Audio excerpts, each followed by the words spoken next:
meu nome é Ludmila, esse é meu canal Relíquias Ocultas e vocês são muito bem-vindas e bem-vindos no nosso vídeo semanal que hoje pega carona no sucesso mundial do grande contador de histórias Dan Brown.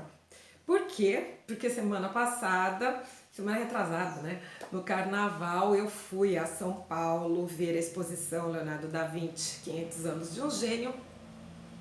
E me lembrei, claro, né? Eu estava aqui falando com vocês a respeito dos livros apócrifos, dos evangelhos gnósticos, dos livros gnósticos da biblioteca de Nag Hammadi, e me lembrei de O Código da Vinci, porque esses livros são mencionados nessa história fascinante que nos tem fascinado e movido.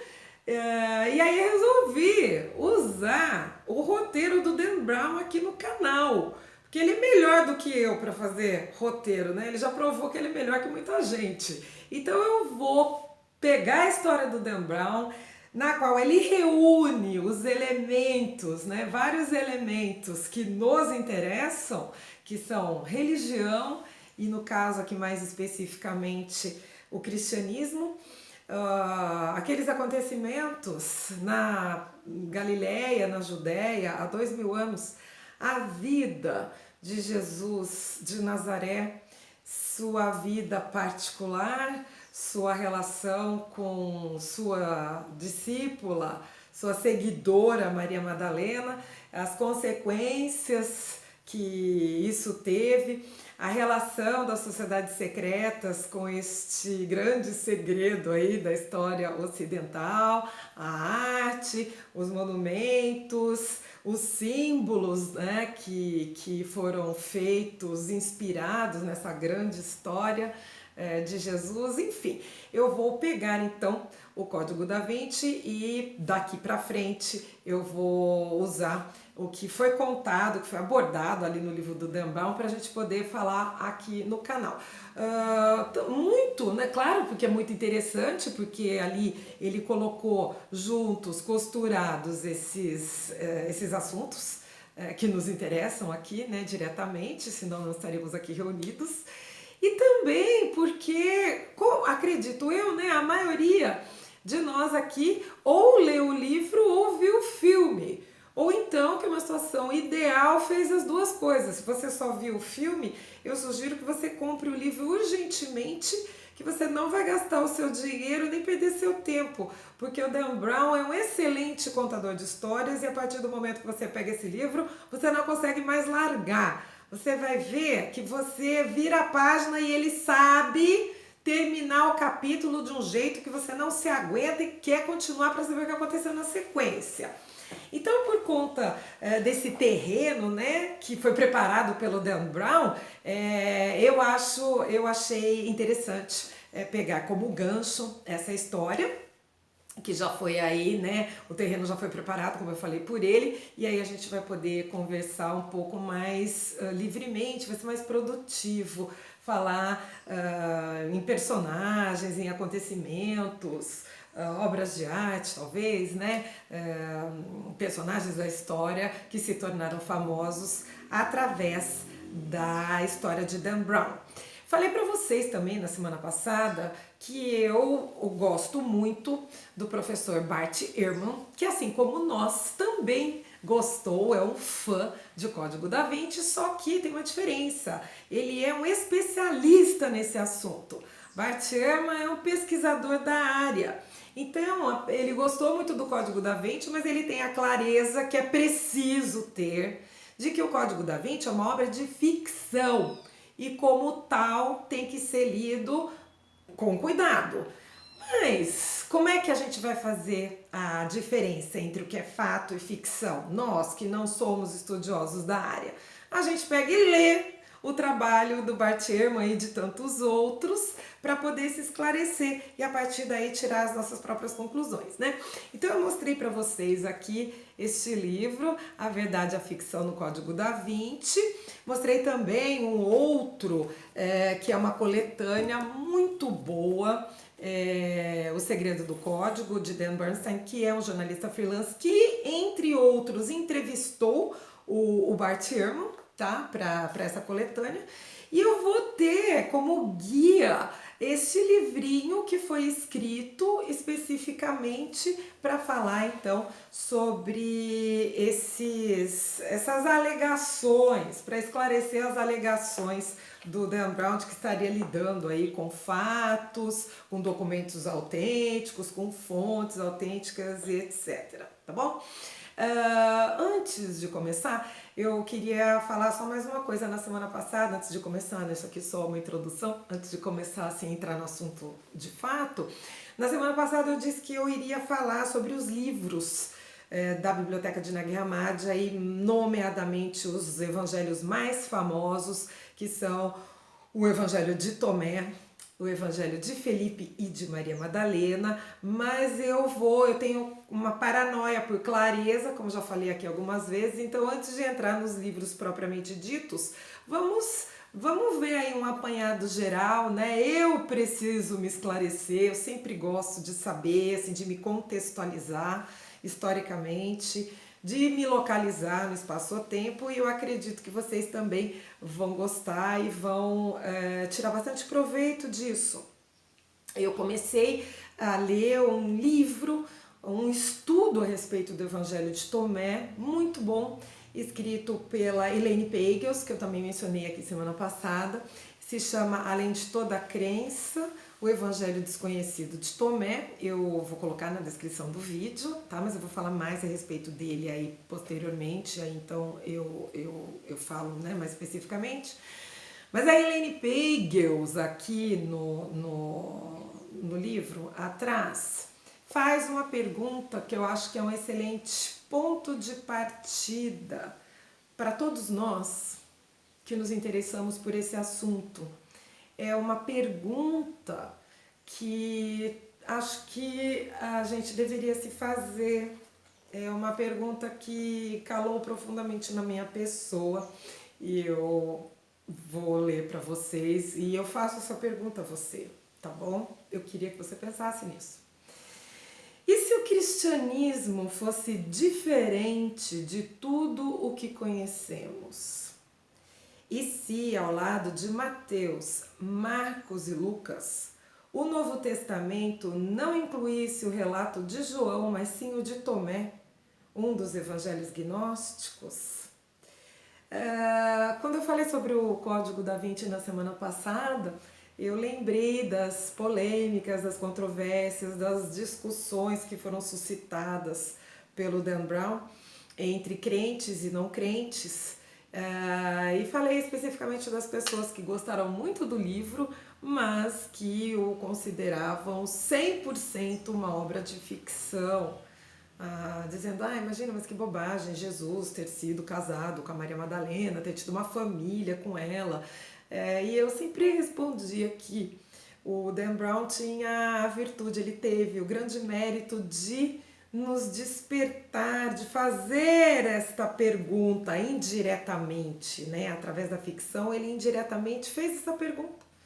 E se o cristianismo fosse diferente daquilo que nós aprendemos, daquilo que nós recebemos através dessa tradição de 2000 anos? Se o Dan Brown, ele não tem obrigação de responder essa pergunta. Talvez essa pergunta não tenha uma resposta fixa, pronta, acabada. Aliás, ela não tem. Mas o simples fato dele fazer com que a gente pense fora da caixa, né? Pense, e se?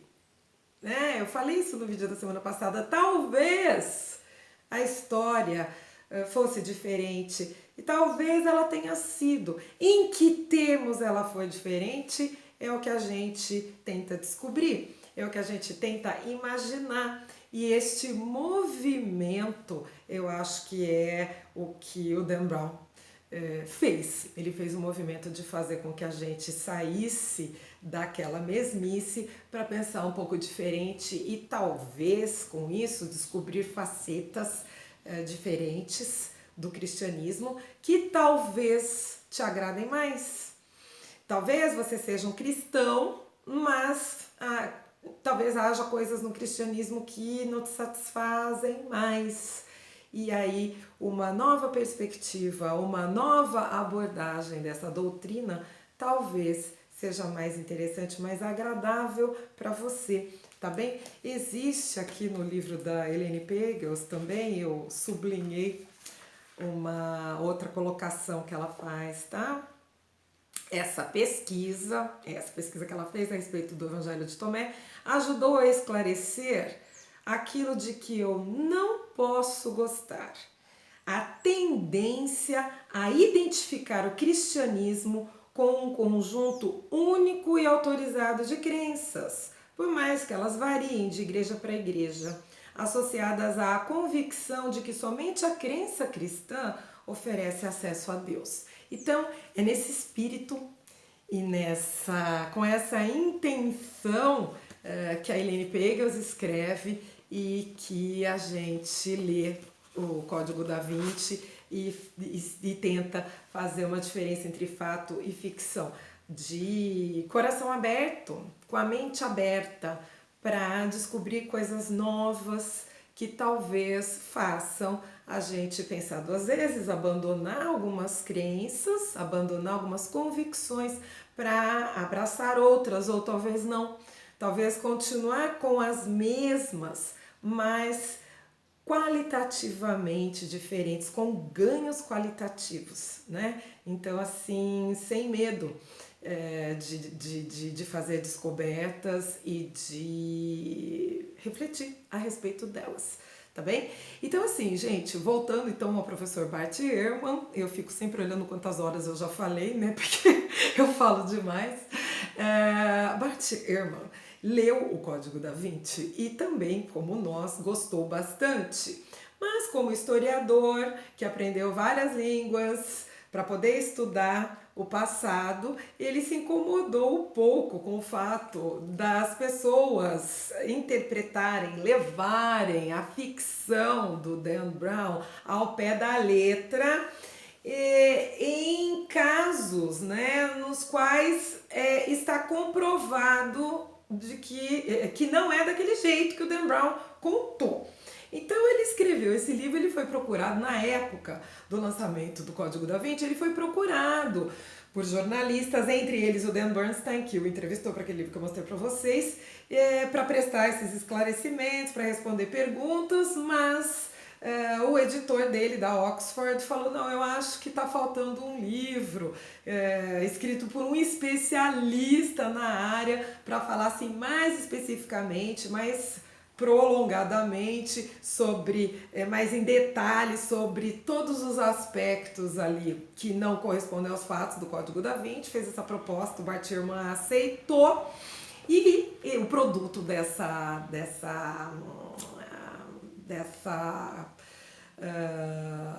proposta do Bart Ehrman, de seu editor, é esse livro aqui que eu mostrei para vocês, A Verdade e Ficção no Código da Vinci. Então eu vou ler aqui só um pouquinho para vocês, tá? Quem é Bart Ehrman? Para vocês saberem com quem nós estamos lidando, né? Da onde que eu tirei essas coisas.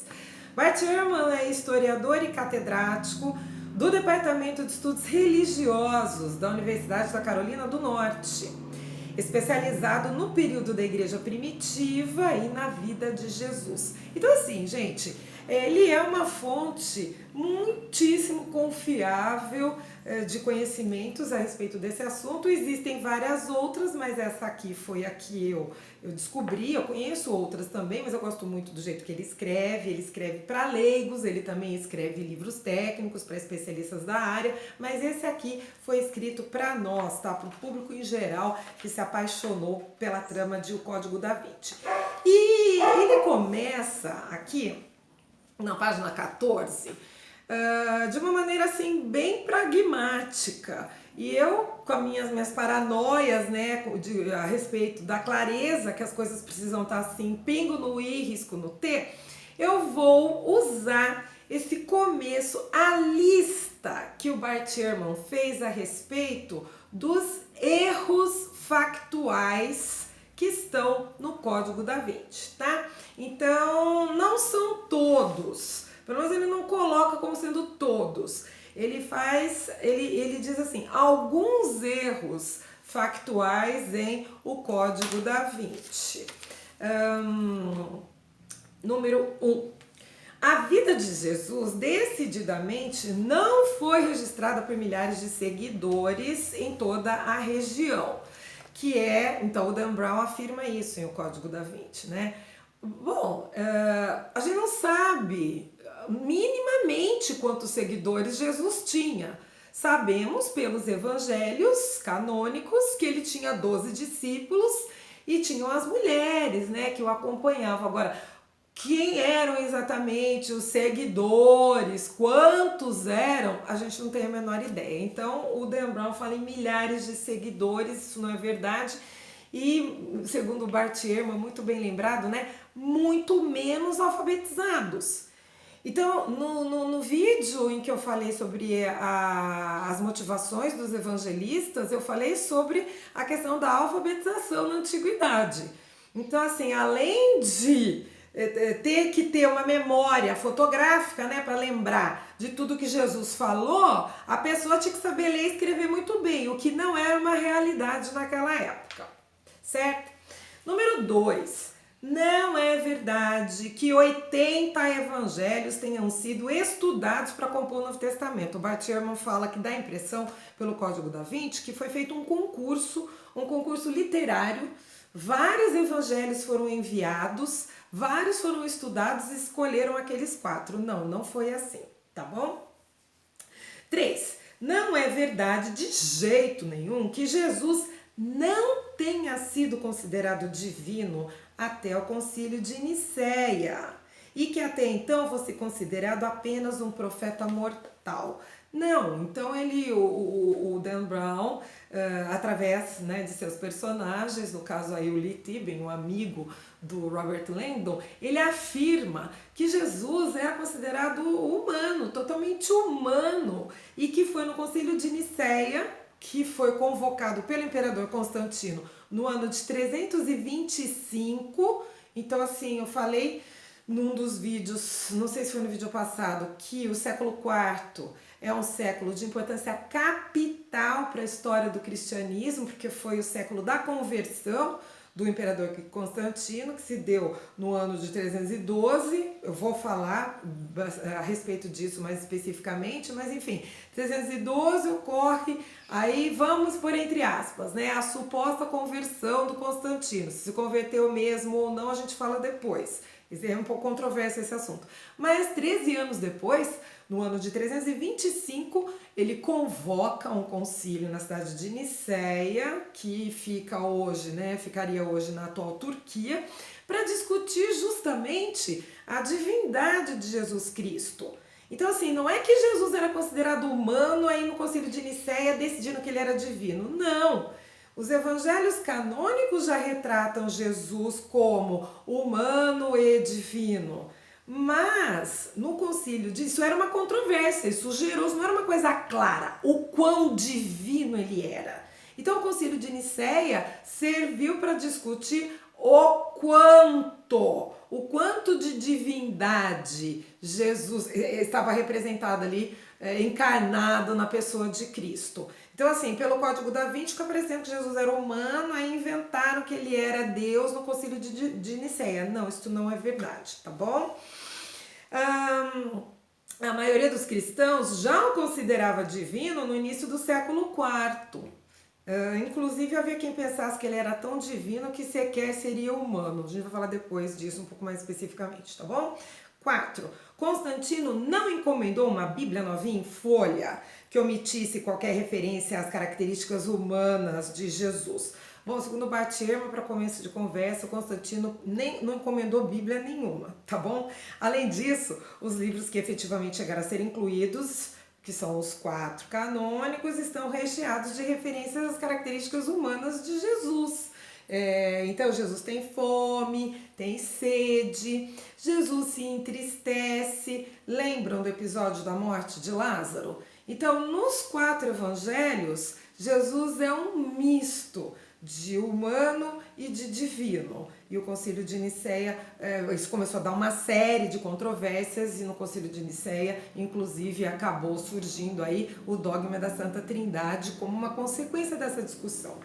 5. Os manuscritos do Mar Morto não foram encontrados na década de 1950, só que a gente já falou várias vezes aqui, né? O mantra, Nag Hammadi, 1945, manuscritos do Mar Morto, 1947. Aqui no Código da Vinci ele fala 1950, tá? E os documentos de Nag Hammadi não contam em absoluto a história do Santo Graal, como é afirmado no Código da Vinci. Tampouco enfatizam as características humanas de Jesus, isso que é muito importante, muito pelo contrário. Os livros gnósticos, vamos falar aí mais especificamente, os evangelhos gnósticos, abordam muito mais do que os canônicos, as características, o aspecto divino de Jesus, ao invés dos aspectos humanos, do Jesus humano. 6. Muito importante isso aqui.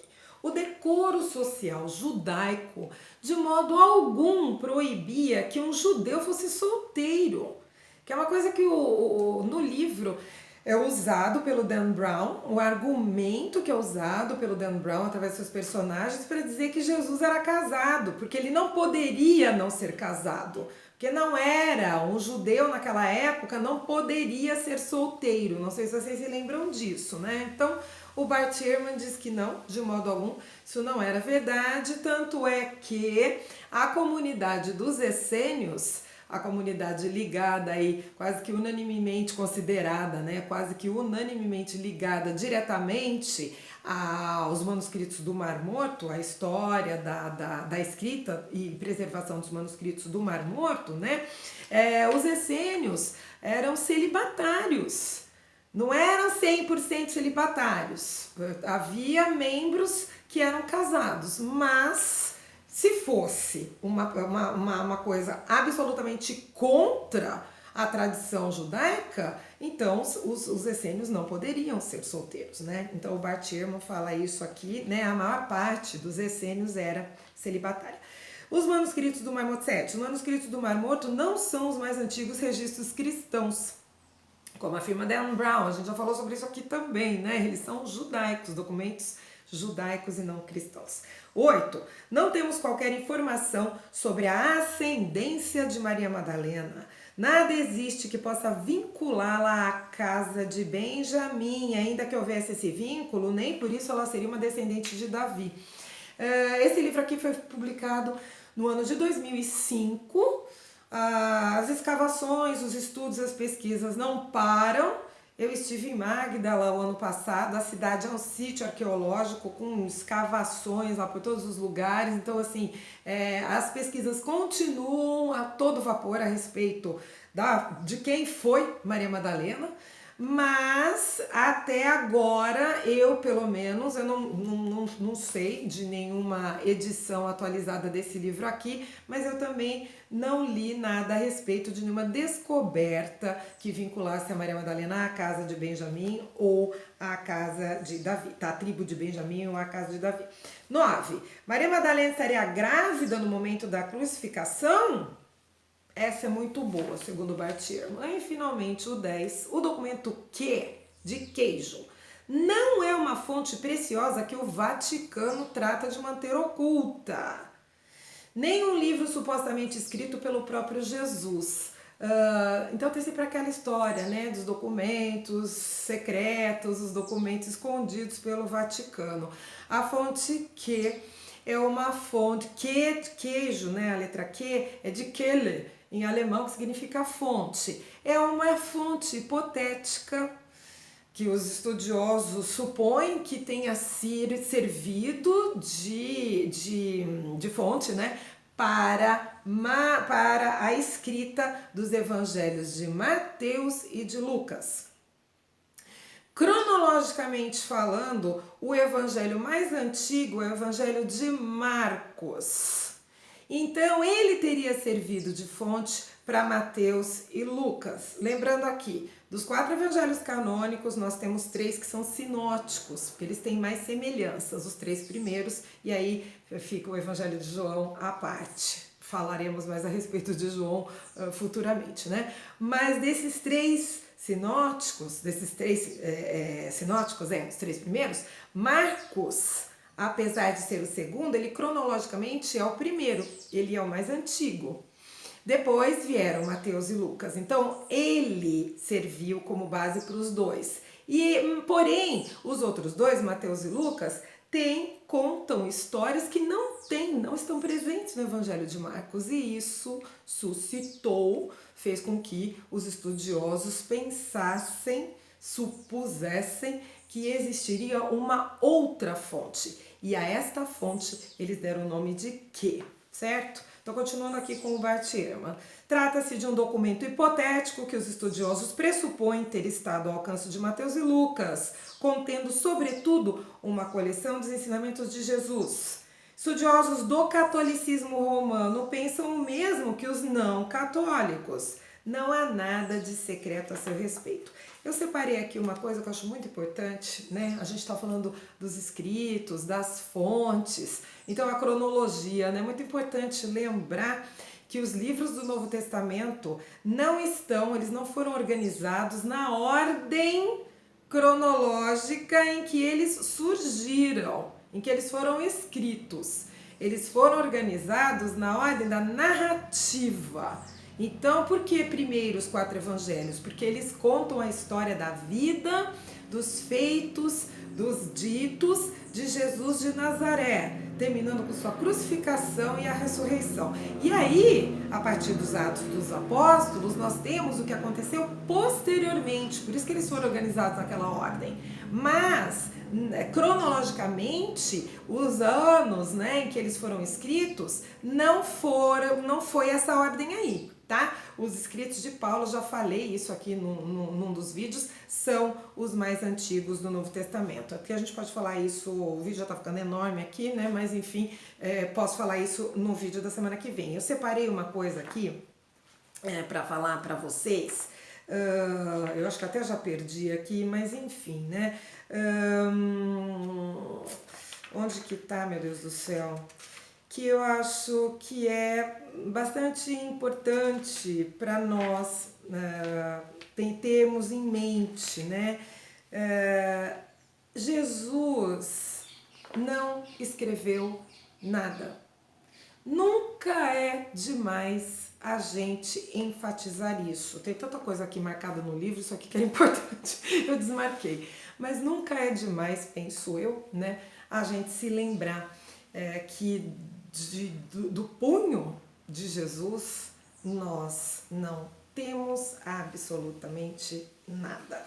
Nós temos relatos que foram baseados em relatos de outras pessoas, relatos orais, e a gente tem que ter em mente, segundo o Bart Ehrman aqui, né, ele fala, tenha isso em mente, tenha principalmente em mente que nós não sabemos quem são os autores de fato daqueles 4 evangelhos quando você estiver lendo, né, o Novo Testamento.